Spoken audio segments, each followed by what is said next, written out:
충업 빅토리.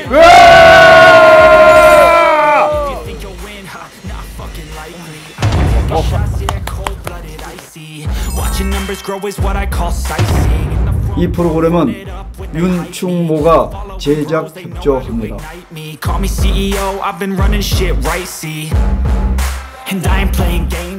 시청자 여러분 안녕하십니까? 박태호 박사님과 함께하는 오늘의 시사하는 시간이 돌아왔습니다. 박 박사님 안녕하십니까? 반갑습니다. 일주일이 지났군요.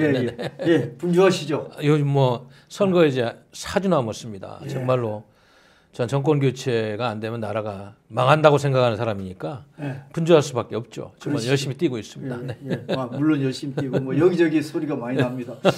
또 박사님은 또 이 단일화 추진 그 국민협의회 또 상임 대표를 맡고 계시니까 이 단일화 때문에 노심초사하실 것 같은데. 네네 맞습니다. 단일화가 아무래도 그 윤석열 후보하고 안철수 후보하고 단일화는 건인데 사실은 그게 근데 이게 너무 지금 그 이재명 후보까지 해서 혼전이고 박빙이기 때문에 사실은 단일화는 2등 3등하고 해야지 단일화인데. 네네네. 어떻게 보니까 지금은 이제 봐서 대세는 이제 그 윤석열 후보고 2위가 이재명, 3위가 안철수 이렇게 되는데 안철수 이재명이는 조금 그것도 나중에 좀 우리 얘기하겠지만 그렇고 지금 보니까 윤석열 안철수 그 단일화가 지금 여러 가지 이제 그 박빙이기 때문에 단일화 요구가 주변에서도 많고 이런데 단일화 아무래도 되겠죠? 저는 된다고 봅니다. 왜냐하면 지금 아까 말씀하셨듯이 지금 현재 여론조사상에 잡히는 인물들을 보면 뭐 지금 과거는 그만두고 현재의 대선 전국에서 사상적인 지형을 보면 안철수, 윤석열이가 맞고요. 저쪽은 뭐 심상정, 이재명, 뭐 김동연 얘기는 저쪽하고 맞다고 봐요. 그렇기 때문에 지금 이쪽 그 야당 단일화 문제가 워낙 정권 교체 변수다 보니까 거론되고 있는데 저는 반드시 된다고 보는 게 안철수 후보가 뭐 말은 뭐 완주하겠다. 나는 국민들의 평가를 받겠다 합니다만 내가 들으니까 지금 이미 뭐 본격적인 유세전이 이제 얼마 안 남아서 저기 이재명, 윤석열 후보는 전국에 지금 유세차가 막 이렇게 이제 만들어져 가지고 여기저기 눈에 띄는데 안철수 후보 거는 유세차가 이렇게 여기저기 선거구별로 눈에 안 띈다고 그래. 이게 뭘 이야기하느냐. 한 4,500까지 드는 선거 비용을 지금 완전히 부담할 만한 그런 의지가 없던 표시가 아니냐 나는. 이거 벌써 이게 4,500억이죠. 공식 비용만 한 500억까지 쓸 수 있는 500 정확한 숫자는 모르겠어요. 500억 가까이. 근데 지금 뭐 의석수 세 의석을 가진 데서 15%또 10% 이상이 안 나오면은 몇백억을 어떻게 부담할 안철수 그 아무리 뭐 저 부자라고 그래도 안내비라든가 주식 처분하기 전에는 현금이 이렇게 있을 리는 없고. 나는 그래서 벌써 그런 걸 보면서 단일화는 되는구나. 그 얘기가 이제 그 2월 14일까지 단일화가 되면은 그 유세차 이런 거 마련할 필요가 없고 이미 뭐 별로 안 보인다고 그래요. 안 보이는 그런 상황이라는 거고 그다음에 27일까지가 단일화되면은 그 투표용지 그 인쇄하기 하루 전이죠. 27일이. 그렇습니다. 그래서 이제 마지노선이 사람들은 27일까지라 사실은 내가 생각할 때 27일 넘어갈 수도 있어요. 지금 뭐 넘어갈 수도 어쩔 수 없이 넘어갈 수도 있는데 투표일 전에 근데 굉장히 위험합니다. 그러면은 제가 이야기합니다만 안철수 후보가 지금 아마 어떻게 보면 윤석열 후보가 밤에 전화 오길 기다릴 거예요. 야밤에 아무도 모르는 장소에. 사실 저는 그렇게 봐요. 왜냐하면 지금 다급한 게 안철수예요. 물론 윤석열 후보 아니 왜 다급한 게 왜 안철수죠? 왜냐하면 지금 지난번에 3등 해보니까 2017년 대선 때 아무것도 없고 그냥 돈 쓰고 나서 선거에서 의미 없어. 의미가 없다는 거죠. 그때는 뭐 보존 비용을 받았으니까 그런데 지금으로 가면 보존 비용 못 받아요. 제가 보기에는 그런 상황이고 또 이 민심을 알잖아 안철수 후보도. 야 국민의 60% 가까운 사람이 절대적으로 정권 교체를 지지하는데 내가 여기서 잘못 수뒀다가 정치 생명 완전히 끝나는구나. 내가 책임 총리라도 받고 다음을 보는 게 낫지. 이미 각인돼 있어요. 나는 그렇게 봅니다. 그러니까 이제 안철수 후보는 이제 단일화의 어떤 조건이랄까 뭐 이런 게 일단은 책임 총리하고 이제 자기 지분이 이제 뭐 공동정부를 하자 거기다가 덧붙여서 또 다른 경우는 아이고 뭐 저 총리 하다가 지난번에 우리 저 15대 때 DJP 연합에서 해가지고 김종필 총리가 총리 2년 해보고 그냥 아무 대안 없이 팽당했잖아요. 그런 것처럼 그게 대통령제에서는 그게 의미가 없기 때문에 차라리 그러면 요번 기회에 뭐 다른 걸 좀 얻고 뭐 흔히 하는 얘기지만 종로나 서초에 전략 공천을 좀 해줬으면 좋겠다. 뭐 이런 생각도 있을 것 같은데 얻고자 하는 게 안철수 지금 현재 보면은 단일화는 자 윤석열 후보도 하고 싶어하고 이재명 후보도 안철수하고 하고 싶어하고 뭔가 지금 단일화가 뭐 옛날처럼 뭐 저기 그 전화 여론조사 해가지고 이기는 사람이 간다 이거는 현실적으로 맞는 소리가 아니고 시기도 놓칠 시기가 아니니까 지금 현재 할 수 있는 거는 이제 흔히 얘기 아까 말씀하신 아밤의 톱다운 방식으로 그거밖에 없어요. 흔히 하는데 자 그렇다면은 문제는 요구 조건이 지금 이제 안철수 후보한테 윤석열 후보가 양보해야 될 게 어디까지냐 이게 좀 문제지 않습니까? 어디까지 간다고 보세요? 저는 이제 의석 3석까지는 안철수 후보 지지율이 뭐 10% 내외로 나오니까 거기에 합당하게 주면 됩니다. JP는 과거에 지지율이 3% 5% 나왔는데도 DJ한테 총리 자리하고 내각제 그 합의 각서도 얻어내고 장관도 한 6자리인가 줬잖아요. 지금 뭐 안철수 지지율이면 지금 윤석열 후보는 무조건 안철수가 최소한 총리 자리 장관 6개 정도 그 정도는 해줘야 된다고 봐요.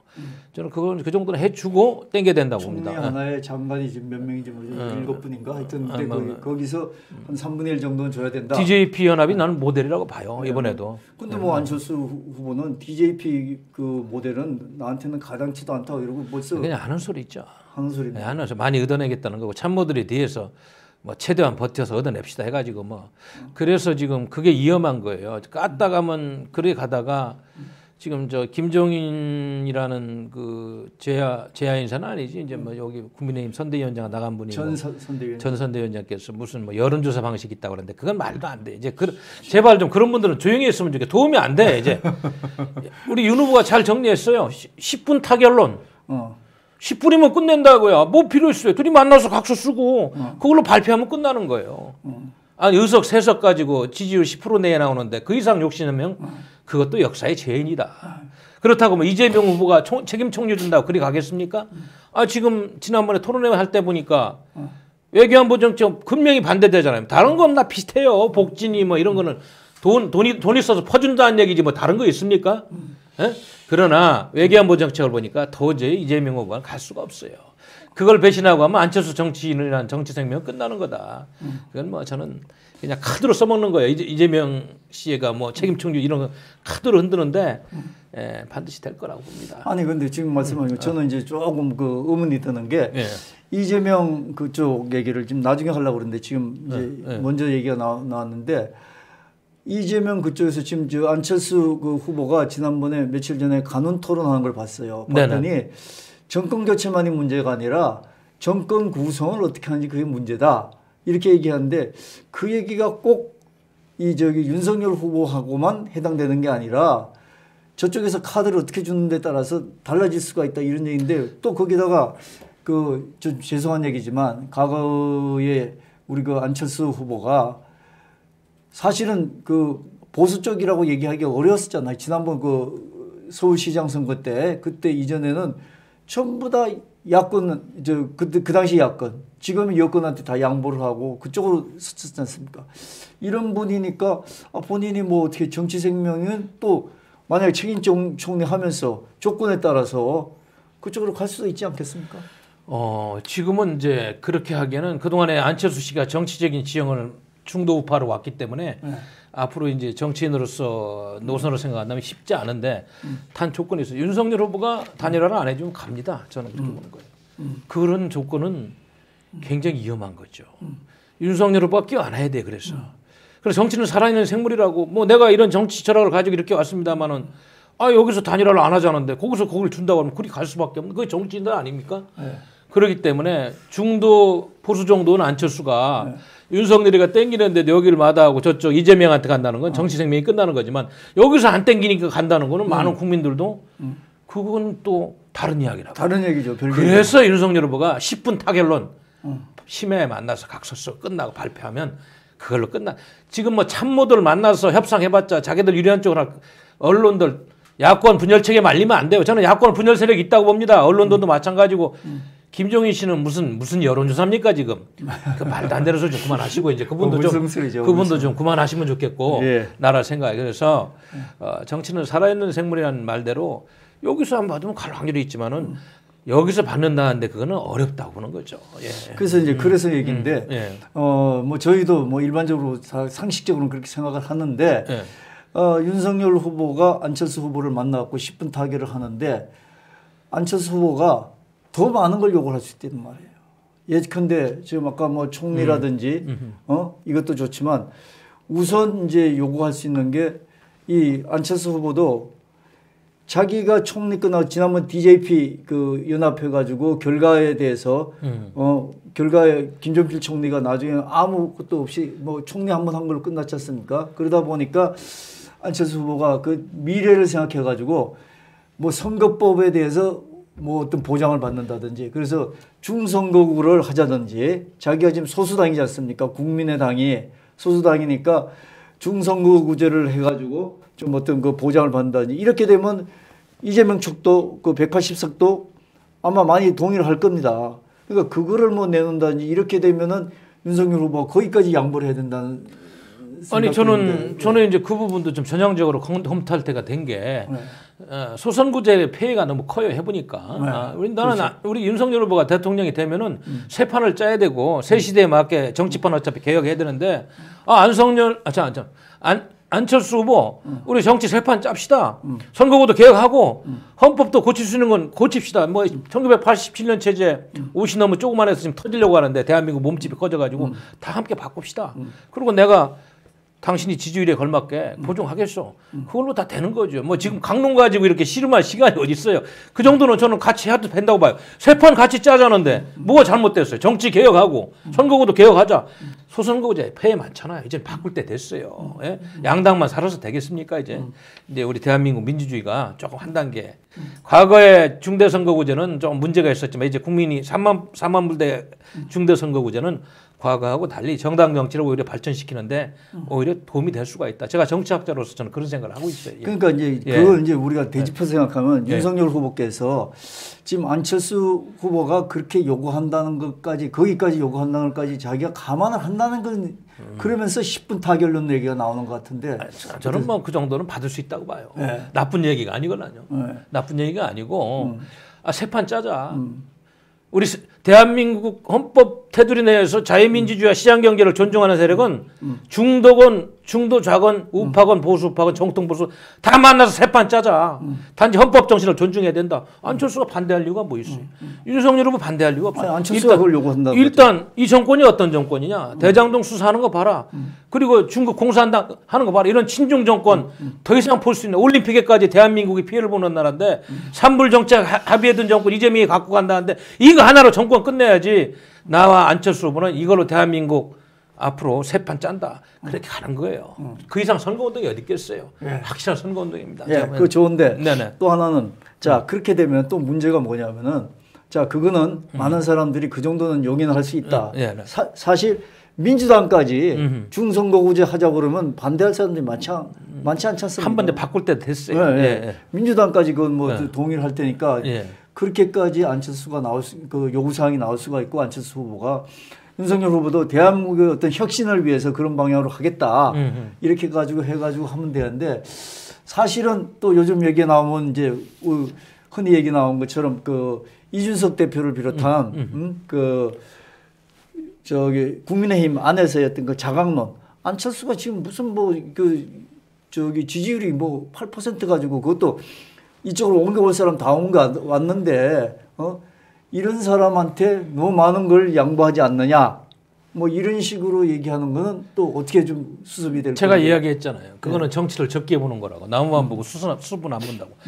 자강론을 이야기하나 아마 그 근거에는 제가 이야기 들으니까 지금 국민의힘 내 의원들 국회의원들 한 70%는 단일화를 무조건 해야 된다고 그러고 뭐 30% 나온 얘기는 한 55명 정도. 30% 정도가 뭐 조금 부정적이라는데 그분들 뭐 혹시 정권 교체한데도 나 뭐 국회의원 임기 보장된다 이런 생각한다면은 그거는 정말 큰일 날 이야기입니다. 그분들은 공부를 안 하고 있는 양반들이 어떻게 판이 짜지고 세상 돌아가는지.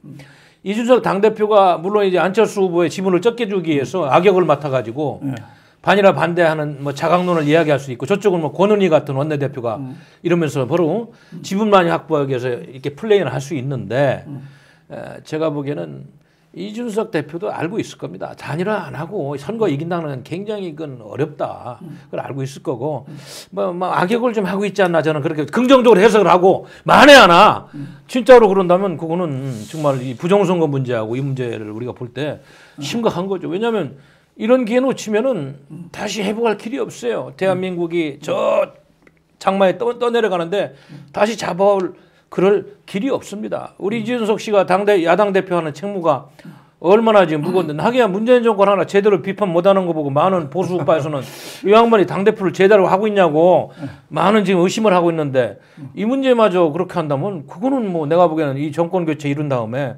그거 하고 있는 그런 어록에 대해서 우리 국민들이 다 기억하고 있는 거예요. 그냥 뭐 흔히 얘기하기는 이준석 대표가 안철수 대표하고 이제 쉽게 얘기해서 정치적 맞짱을 뜨는 거는 안철수 대표하고 이준석 대표가 자기가 맞수 정도, 그 정도 급이다. 뭐 그렇게 해서 이제 격화시키기 위해서 그렇게 한다는 사람도 있고 심리적으로 악역이라고 좋게 해석하고 싶어요. 악역을 맡고 있다고. 그런데 뭐 속셈은 지금 말씀하신 것처럼 윤석열 대표의 보관을 알아채고 그 안철수 후보를 좀 견제하기 위해서 그 지분에 대해서 좀 더 그렇죠. 깎으려고. 그래서 이제 그렇게 하는 거다. 그다음에 아까 그또 근원이 그 양반은 0%라고 그러잖아. 윤석열 후보하고 안철수가 단일화하는 건 0%라. 거기도 악역을 하고 있다고 이렇게 좀 우리가.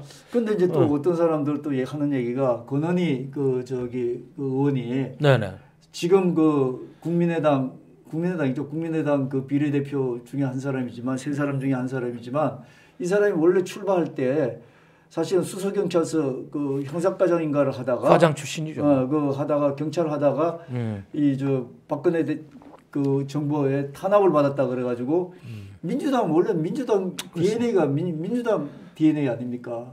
그러다 보니까 이제 권은혜 씨는 이제 이런 식으로 해가지고 자기 살 길을 모색한다. 지금 그 양반은 DNA를 보면 이재명이하고 단일화를 원할 수도 있어요. 예. 그러나 이제 안철수가 그렇게 안 간다는 것도 알기 때문에 한번 두 가지를 보고 한번 던져봤을 텐데, 하여튼 이재명이라는 그 여권 후보가 이재명 씨가 책임 통일론을 던지고 뭐 지금 이상돈 교수 만나고 김정희 씨 만나고 뭐 우리가 아까 누가 얘기하더구만요. 지금 뭐 보이지 않게 뭐 김한길이라든지 뭐 저쪽 상임 선대위원장인 안철수 쪽에 최진석이라 이런 전 교수라 이런 분들이 물밑으로 움직이고 있을 거라는 개연. 우리가 눈으로 안 봤으니까 뭐 추측을 하면서도 제가 느끼는 거는 아직까지는 우리 후보가 어떤 무슨 지시를 해가지고 만나는 건 없다. 후보가 지시해가지고 그건 제가 느껴지고 그래서 후보가 이제 어젠가 무슨 중앙일보 인터뷰인가 여기서 이렇게 나온 이야기는 그거 뭐 내가 만나서 타결해야지 하면서 이제 확실하게 선을 그으면서 시기를 보고 있지 않느냐. 그 시기가 나는 이번 주 내로 나는 있으리라고 봅니다. 저는 보고 이번 주 내로 언제 전격적으로 또 그렇게 하라고 우리 같은 사람들이 압력을 넣고 계속 지금 보내는 거 아니에요? 예, 보내는 거 아니니까 메시지를. 그리고 또 후보도 뭐 지금 긍정적으로 보면은 많은 준비를 해왔던 게 그 안철수 옛날에 그 당에 김영환 장관이라든지 또는 그 이용호 의원이라든지 그걸 영입하면서 크게 영입하고 뭐 그 경선 때부터 또 그런 노력을 해왔지 않습니까? 그리고 여러 가지 그 안철수 당에 있는 모든 핵심 분들을 많이 빼왔고 이런데 그래서 자신감이 있을지 모르는데 사실은 또 아까 정치는 생물인 듯이 저는 정말로 지금 이게 안철수 후보가 지금 어줍지 않게 지금 보니까 이 양반이 자기가 지금 시혜를 받는 입장에서 캐스팅 보트가 돼 있단 말이에요. 지금 자기가 칼자를 들고 있거든요. 왜냐하면 이재명 후보까지 같이 동달아 그러니까. 지지율이 또 그렇게 나오잖아요. 최근에 여론조사 최근간 20분대 보더라도 뭐 그렇게 큰 차이가 안 나잖아요. 그래서 뭐 캐스팅 보스가 확실한 거죠. 확실합니다. 제가 봐도. 그래서 저는 이제 좀 아까 이준석 대표 얘기하면서도 그 국민의힘 쪽에서도 고민스러운 부분이 뭐냐면 후보야 자기가 당선되기 위해서 정권 교체를 하기 위해서는 윤석열 후보 같은 경우에 안철수 후보가 원하는 대로 다 해줄 수 있잖아요. 근데 문제는 정권 교체가 됐을 경우에 그 다음에 이제 단일화가 무슨 문제가 있냐면은 잘못했을 경우에는 그 우리가 정권 교체돼 가지고 이제 딱 문제가 되기 시작하는 게 벌써 여러 가지 문제가 되는 게 지금 민주당은 180석을 가지고 있지 않습니까? 국회의원의 거의 3분의 2석을 가지고 있는데 이 사람들이 어떤 뭐를 할지도 모르겠고 정권 운영을 국정 운영을 제대로 하겠냐는 얘기죠. 근데 안철수 한 사람을 뽑아가지고 그걸 막을 수가 있겠느냐 이런 고민도 있을 것 같고. 그래서 이제 어제 제가 오피니언 리더들이 있는 큰 단체에서 단일화를 주제로 좀 토론을 해보니까 10명 발언한 10명 다 무조건 단일화해야 된다는 그런 의견이 나고 왜냐하면 그 주된 이유 중에 하나가 다 이야기하는데 국정 운영의 동력을 거기서부터 만들어야 된다. 이게 선거운동이기도 하지만 바로 이야기한 180석 그 열을 상대로 정부도 만들고 여론을 만들고 새로운 정부를 출범시키면서 여러 가지 해야 되는데 단일화가 없이 뭐 이렇게 승리도 어렵지만 혹시 20-30만 표 차이로 이겨가지고 청와대 권력 하나만 가져와 가지고는 다 야권이 분열된 상태에서는 모든 게 어렵다. 그런 측면에서도 반드시 해야 된다. 그래서 지금 뭐 국민의힘 내에서 혹시 자강론 이야기하는 일부 국회의원들이 정말로 자신의 조그만 정치적인 이득 때문에 나라하고 대한민국이 뭐고 뭐 그런 이야기 한다면 그 사람들은 반드시 정계에서 퇴출시켜야 돼요. 다 기억해놨다가 국민들이 대한민국이 이렇게 어려워지고 다 지금 망하고 있는데 그런 생각하는 사람이 있다면 정말 소인배들이고 국민들이 기억해놨다. 다음 총선에서 100% 퇴출시켜야 돼. 정치 생명이 없다는 걸 국민들이 경고를 해야 돼. 그런 양반들. 전화해야 돼. 지금 그런 양반들 국민의힘 전화해가지고 당신도 그렇게 하면 다음에 정치 생명 없어. 내가 떨어뜨릴 거야.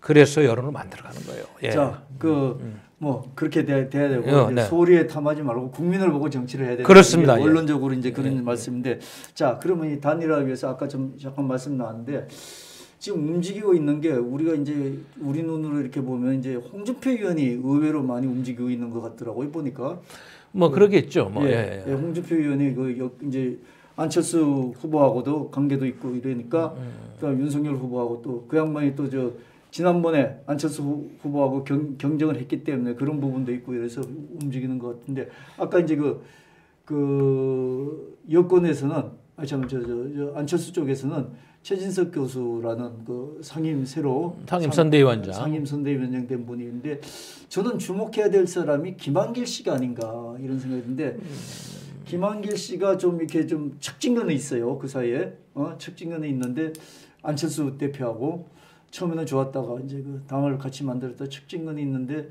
그래도 그 김한길 씨의 개인적인 능력, 그다음에 기획력 이런 거는 막 후보도 뭐 어디 얘기 들으니까 굉장히